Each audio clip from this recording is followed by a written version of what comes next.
In this video, I'll show you how I use Claude Code for data analysis. Claude Code is a coding agent or coding assistant. It is a terminal tool, so it works in your terminal, although I tend to use it in Visual Studio Code with the Claude Code extension. But at the core, it is a terminal tool that helps you accomplish tasks with your code or with any text file or images that you have in a certain directory. It works well with any files, but the primary use case and what I'm going to be using it for in this video is for coding, or more specifically in this video, I'll use it for data analysis. So I'll first kind of walk you through the installation and the setup of Claude Code, but there are plenty of other videos if you just want to learn Claude Code. So after this quick setup, what I'll be doing in this video is I'll walk you through a data analysis task to show you how I work with Claude Code. So the first thing you need to know is that Claude Code is not free. In order to use it, you need a Claude subscription. So there are multiple Claude subscriptions that you can get. But if you just want to get started and see if it's for you, you can use it with the Pro subscription, which at this time is $17 a month. This is what I've been using mostly. 2 months ago, I was working with Claude Code on a daily basis for full days. So I had upgraded to the max plan.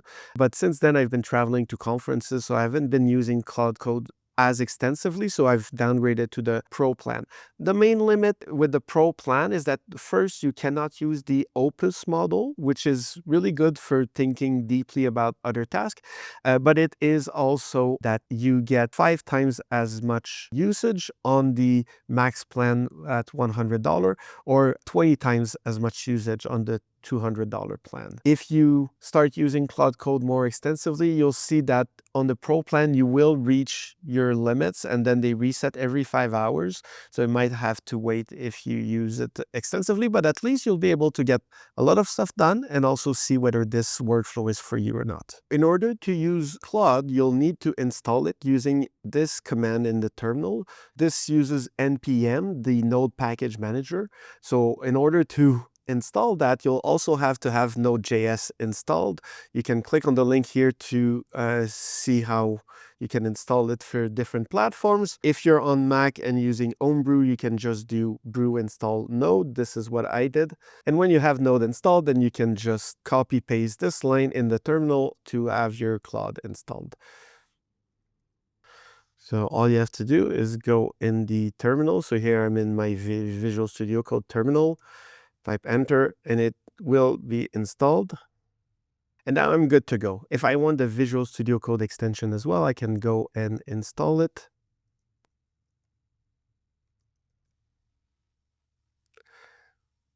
Just make sure that you use the official one from Anthropic and you can install it. And that will make Claude Code available in your Visual Studio Code as well. You can see it's installed because I've got this Claude Code icon here. We can open it by clicking on the extension here, and then it will ask you, do you trust the files in the server? It will also ask you to log in. So if you are on a Claude plan, then you just log in. It will open the web page and ask you to authorize this extension. Otherwise, you can also, if you have an API key, you can plug in your API key and then it's a pay-as-you-go. So this is what Claude Code looks like. It's just a terminal tool that lets you ask it prompts or ask it to do things, but it also comes with some specific commands that are called / commands. So here you can see that there are a few. You can also define your own. So these are basically predefined prompts. So you can define your own and have them accessible here. But by default, you'll see there's a few different commands that are already available. So if you need to change or re-log in or log out, here you have the /login or /logout. And then you have a few other ones. If you want to quit, then it's /exit. And then you can also find some more information. We'll come back later to a few of these as I walk you through how I use Claude Code. If you found this video useful so far, you can help me by subscribing and liking the video. So when you first start working with Claude Code in a project, you'll want to use these /init command.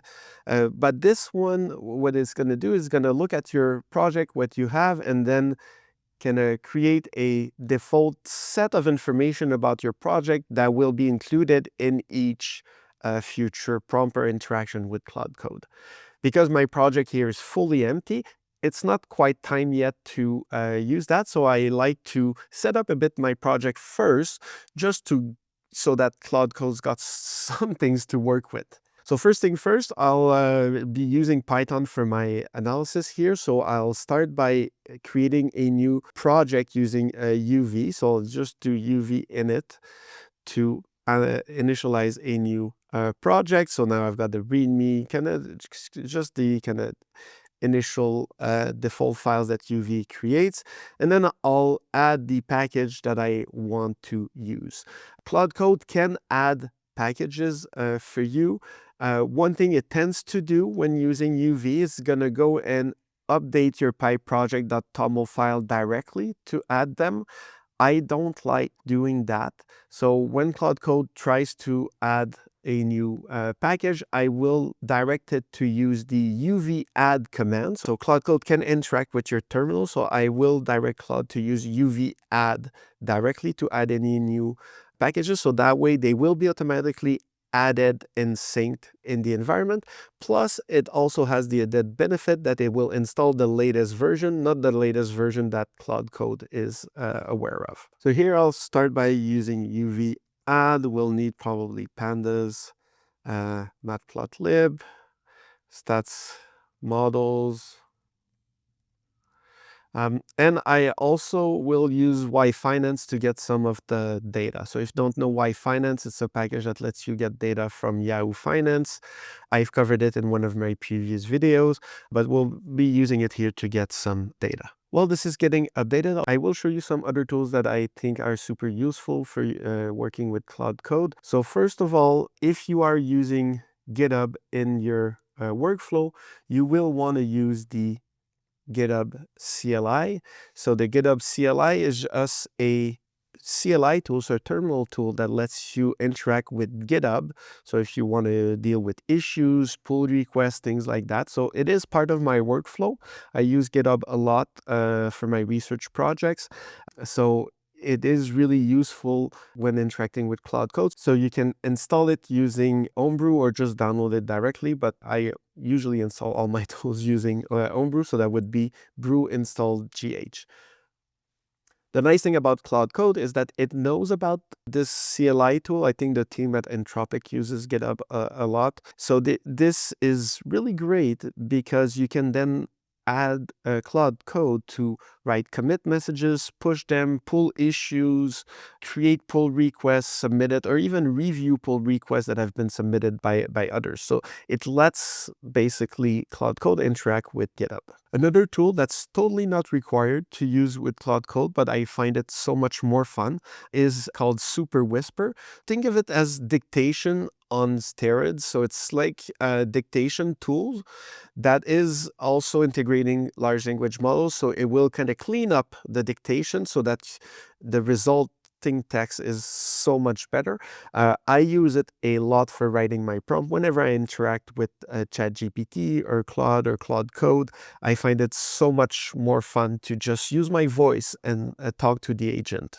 So throughout this video, if you see kind of text magically appearing, it's because I've been dictating to my agent. Okay, so now we have our environment. But before we again do the initialization for Claude Code, I want to add a bit more context to my project, just so that Claude Code kind of knows what the general idea of this project will be.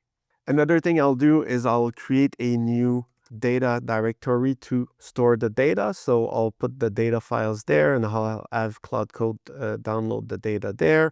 I'll create a directory for notebooks so that when we create Jupyter Notebooks, they can go there. So for our analysis today, I'll do something very simple. I'll just replicate one of the results that I have in a paper of mine that looked at the impact of FOMC press conferences. So for those of you not aware, the FOMC is the body of the Federal Reserve that sets interest rates. Between 2011 and 2018, they were holding press conferences after every other meeting. Since 2019 now, they have press conference after every meeting.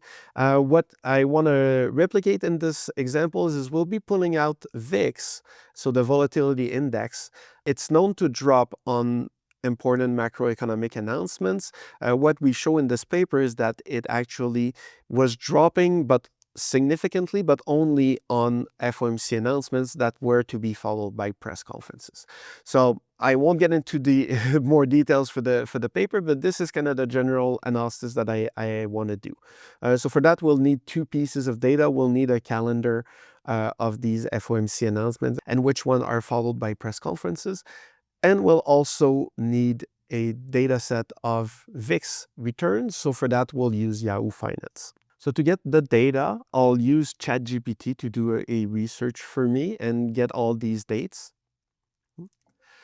Please search for all the FOMC announcements that occurred during the 2011 to 2018 period. Make a list of all the dates and also indicate for each meeting whether it was followed by a press conference or not by the chair of the Federal Reserve Board.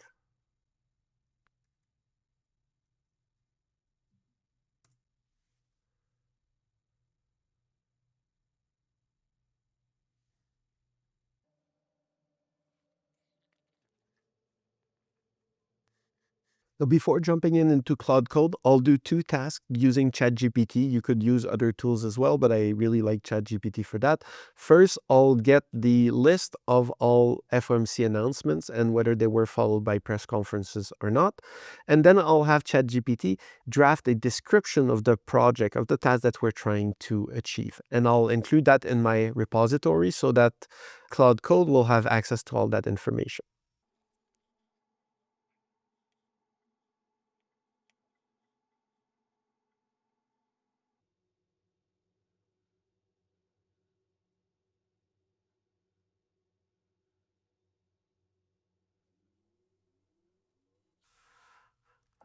Yes, make it a CSV file, please.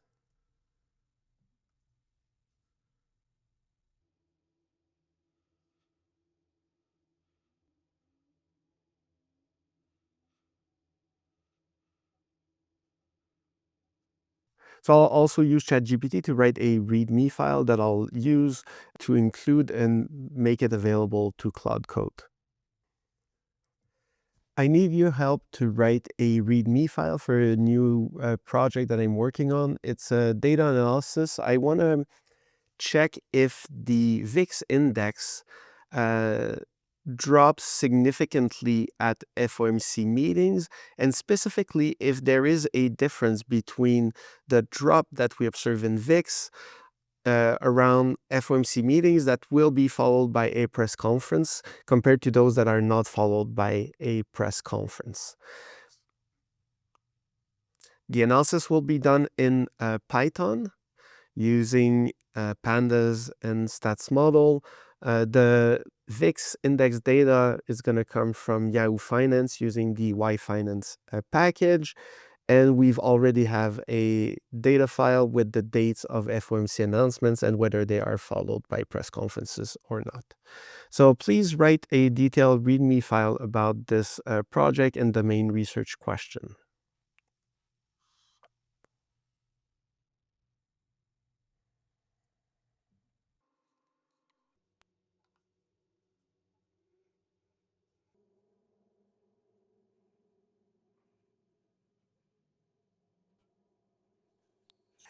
This is actually pretty good. I'll leave it as is.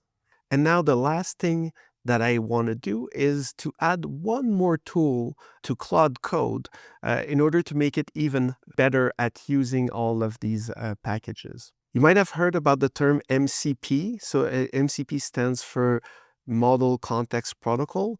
The idea is that the MCP tools that are available out there, there's hundreds of them, you can see that as a plugin infrastructure for Claude Code so that the agent can access external tools, external websites, or things like that. There is one in particular that I've been using extensively, which is called Context7. And what this tool lets Claude Code do is access the latest documentation of every, or at least most commonly used packages. So for example, if your agent needs to use pandas, it can search for pandas. It will have access to its documentation, most importantly to the latest documentation, which is not always available when you're thinking about LLMs. So in their training data set, they are only seeing the latest documentation up to that point in time. With Context7, they can search for the latest documentation. And suppose here my agent wanted to see something specific like rolling window. What Context7 will let it do is search for specific topics like this, and it would also provide not only the documentation, but also code snippets. So examples of how to use the code, how to properly write the code. So your agent will be able to query Context7 and get that information back. So it will help your agent write much better code. In order to install Context7 in your Claude Code, you can go on their GitHub webpage with the instruction. I'll put this specific command in the description of the video. But here, in order to install Claude Code, you can use this command here. Be careful, however, the full command that they have requires an API key. That is only required for every user, so there's a kind of higher rate limit if you have an API key. So, but if you don't want to use an API key, you don't have to. All you have to do is that you only copy this first part here. And then if I go back in my terminal, can just do Claude MCP add and then whatever I've added there.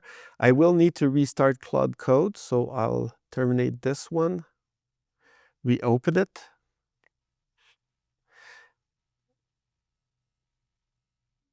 And now I can go and type MCP and see that Context7 is connected and available. Okay, so now we're ready. We've got all the setup done. So I think it's time to do the init step. So initialize our new claude.md file. So it's gonna be doing in this step, Claude Code will be reading all the files in my directory, making sense of what's there, and then it will create a claude.md file, a markdown file that has details about the project, and this file is going to be included in every interaction that Claude Code does with any of my code. By default, Claude Code will ask you permission for almost any operation. You can disable all of these and pre-approve everything. I don't recommend it initially because you have to figure out how it works. It is a security risk, so that's kind of the topic for another video completely. But here in this case, I can, for example, allow all edits during this session. So it will give Claude Code permission to edit any file in my repository during this specific session. Okay, so now it created the claude.md file. It is very good practice to review it. And not only that, but review anything that Claude does, right?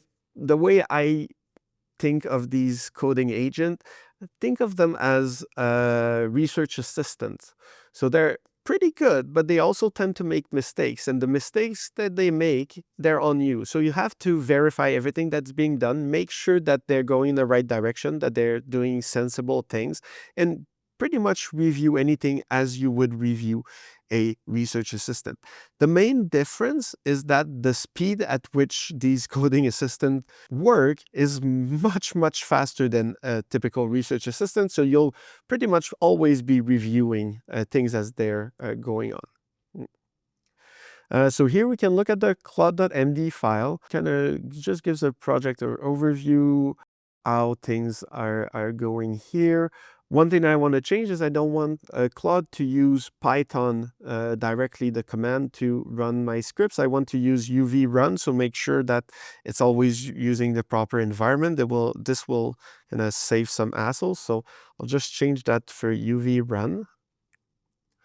And I will also add always use UV run to execute scripts to ensure the correct environment.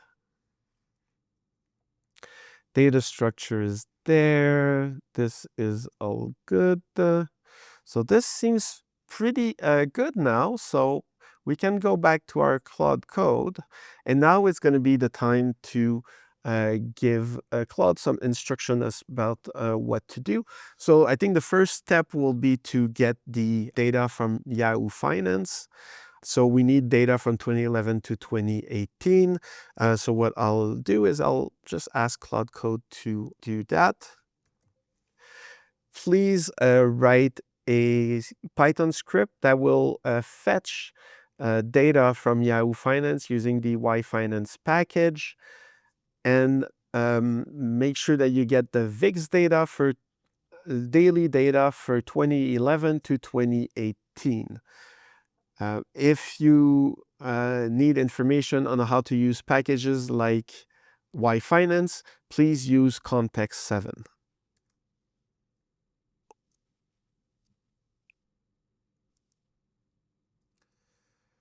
This last part is quite important. It will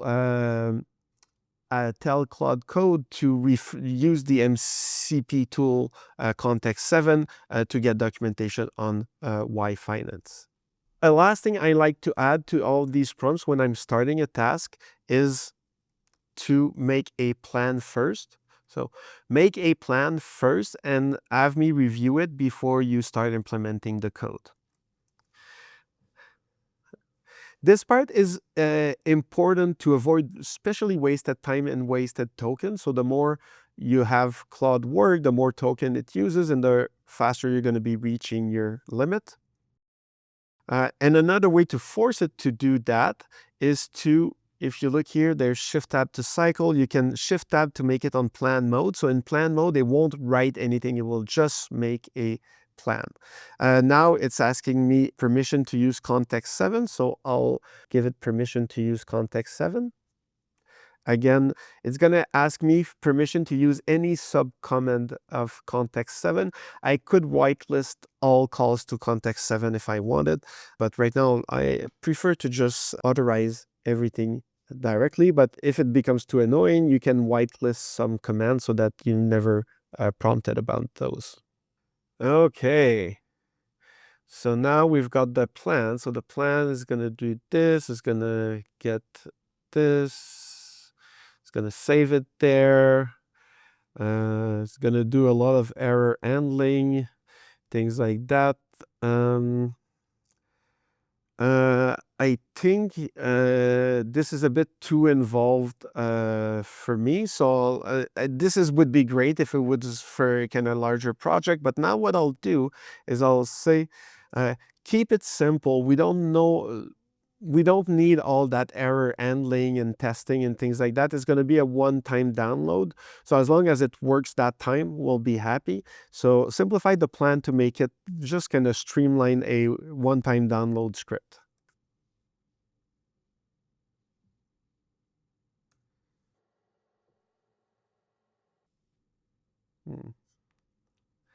Okay, so now looking at the plan, pretty straightforward. I'm happy with that. So now I'll do yes and auto accept the edits. So it's going to go on, and we see here that we've switched from plan mode to accept edits.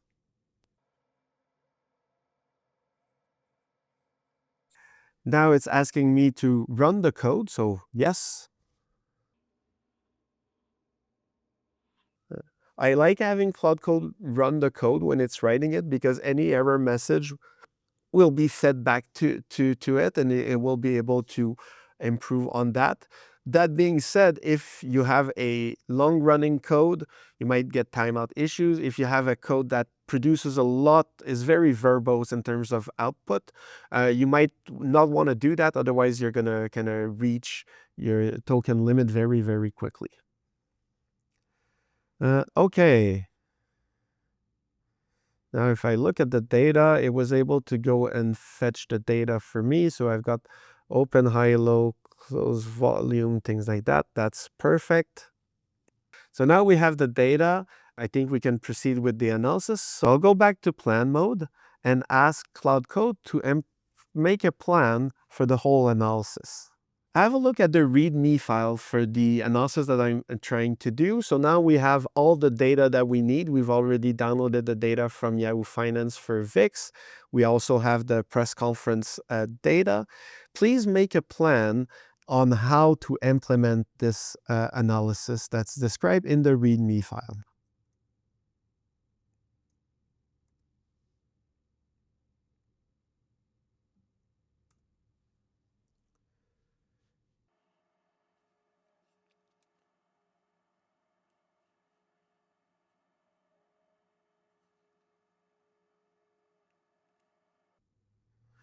So now I went a bit faster than I usually did. I said yes before reviewing the plan, but I figured it will take a long enough time. So I will review the plan while it's working on making sure that it's good. Seems pretty good there. Descriptive statistic, T-stats. Okay, so we'll have visualization. So yeah, okay, it looks pretty good. So I'll let it work. It is important when you have it work. Now it's been kind of going on track, but sometimes it will get off track. Then don't worry. All you have to do is you press escape, and that will pause it where it is, and it's going to give you back the prompt where you can give some clarification as to how to change what it's doing. Sometimes you're going to notice it's doing something that doesn't quite make sense. So it's why I like kind of looking at what it's doing as it's doing it. For now, it does seem like it's pretty on track with what we wanted to do.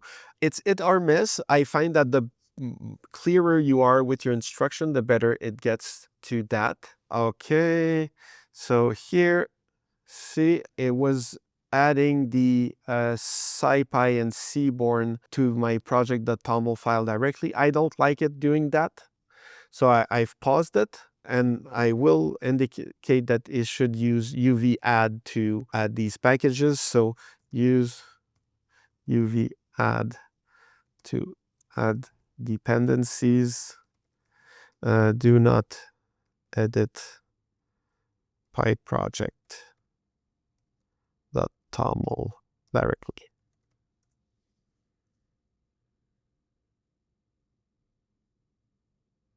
So now it's going to revert the change it made, and it's going to run the code. I'll have to approve it. Yes. Now it's going to complete the analysis pipeline. So it was able to figure out that it was missing some packages that's needed to do the analysis that it wanted to do.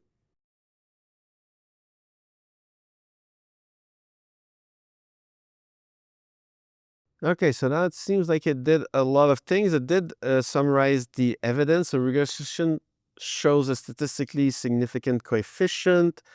Press conferences are associated with larger drops in VIX. This is what we find in our paper. So quite happy that Claude was able to verify that. If you go here in the result, so we'll have the result here, which is the average change in VIX. So for press conference, we see that it kind of drops significantly around these. No press conference doesn't seem to be showing up there. And so this is a bit weird.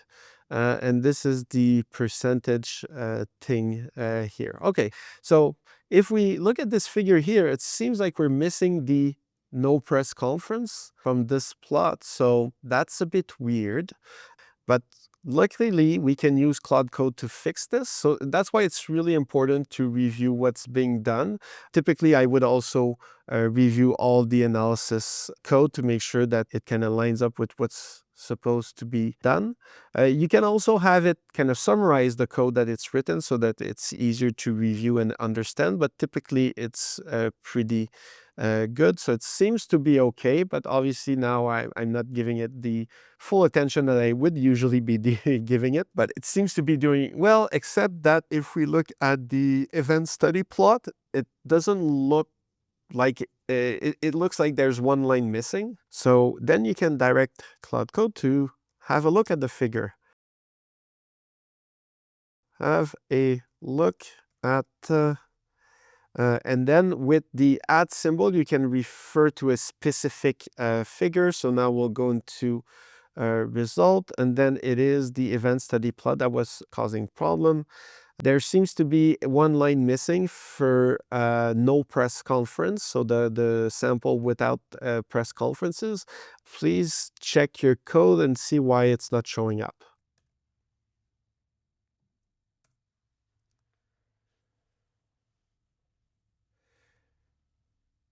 So Claude Code is using either Sonnet or Opus. I'm using Sonnet here. These are multimodal models, so they can look at your figures, the figures that are generated, and so you can direct them to look at things to see whether they make sense or not, and to kind of provide feedback on what's being created. So it looks like it found a bug in its code that was creating this issue. Now it's going to rerun the analysis. If we go and look at the new figure, now we do have everything. And we see that the drop is only for meetings with press conferences. There's no drop on average on other meetings. This is good, but if I wanted a real figure, I might want to have some confidence interval around the mean. In that same figure, please add a 95% confidence interval around the mean estimates for each of these two lines. Make sure that this interval is just shown using kind of lightly shaded areas around the main line.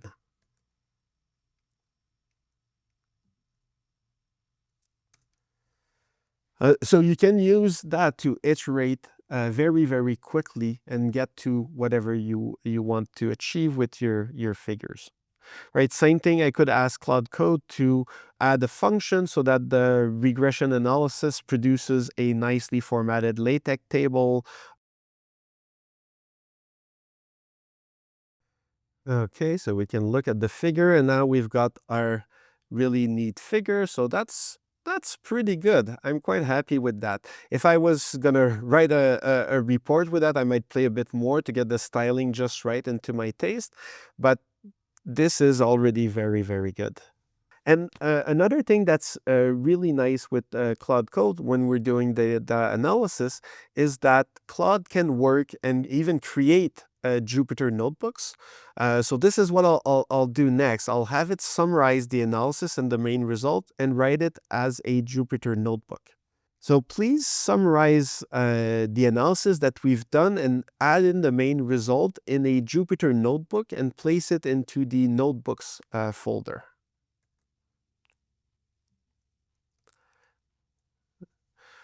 Not only can it create notebooks, it can also read notebooks, read figures that have been generated and are included in notebooks. So it is very, very powerful in that sense.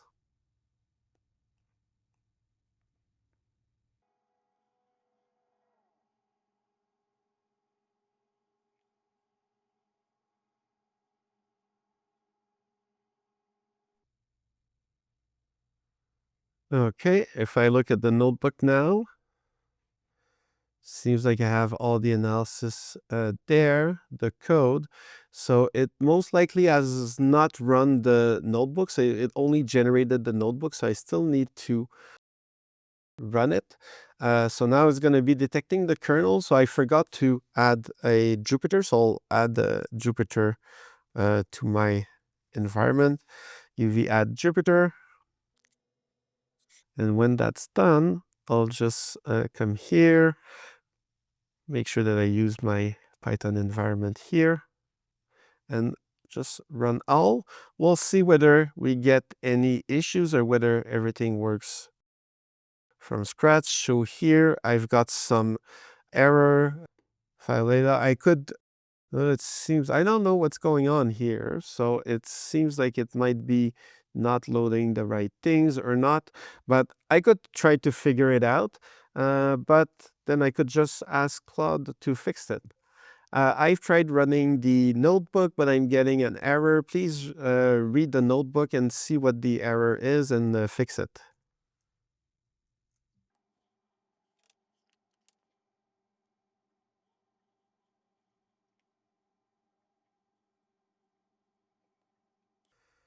Okay, let's look at the notebook now. If I run all,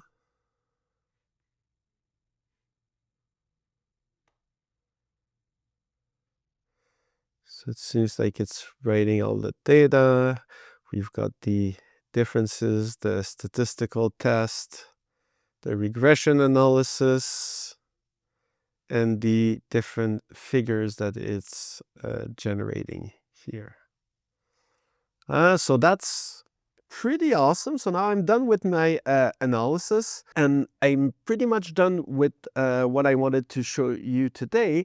There's a few things, however, that you need to be aware of that we haven't run into this with this demo. Is that Claude Code, well, it can handle very large context size, so a lot of information every time it's interacting with you. The data that gets sent to the server, to the LLM, whenever you have a prompt, includes your prompt, but also all the history of what's been going on in the session. So what you'll end up is that the context is going to get larger and larger. And at one point, it's going to become too large. So right now, we can look at our context, what it is, and how it's been used. So right now, we're at 80K of 200.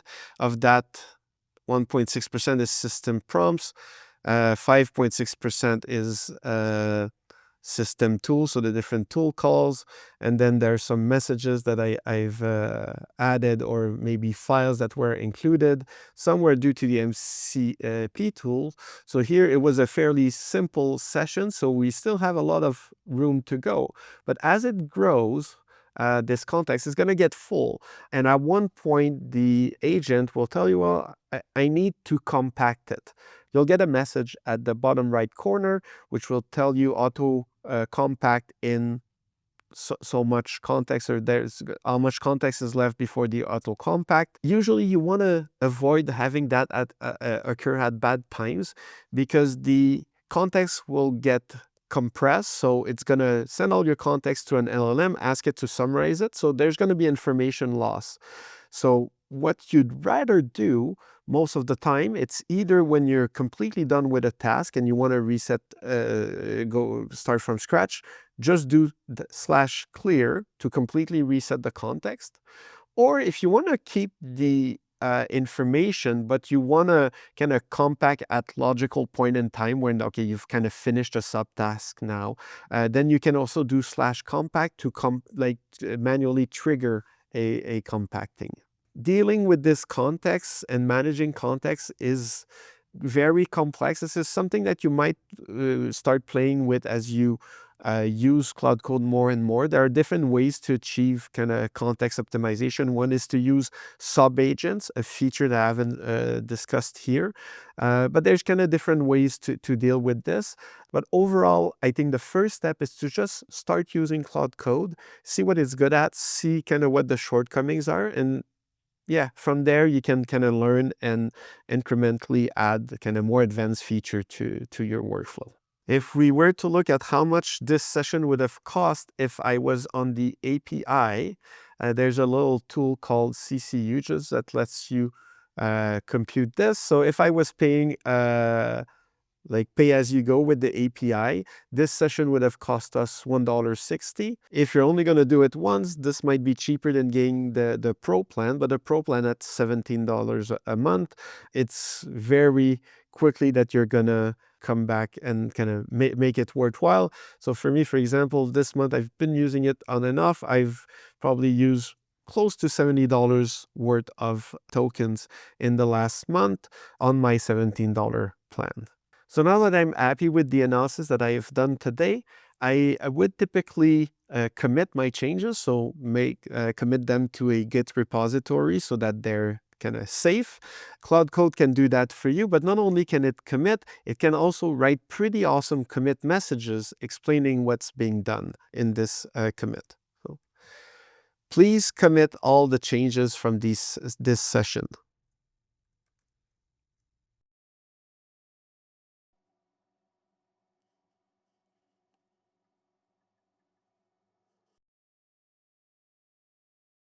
Stay in this directory.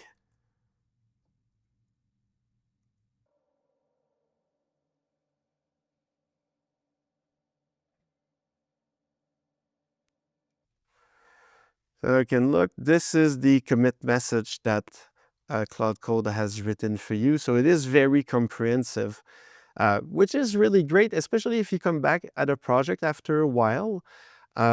Claude Code not only provides you this documentation, so you can go and yourself look at what's been done recently. If you use Claude Code in the future, you can also have Claude Code look at your Git history and figure out what was done in the last couple of coding sessions.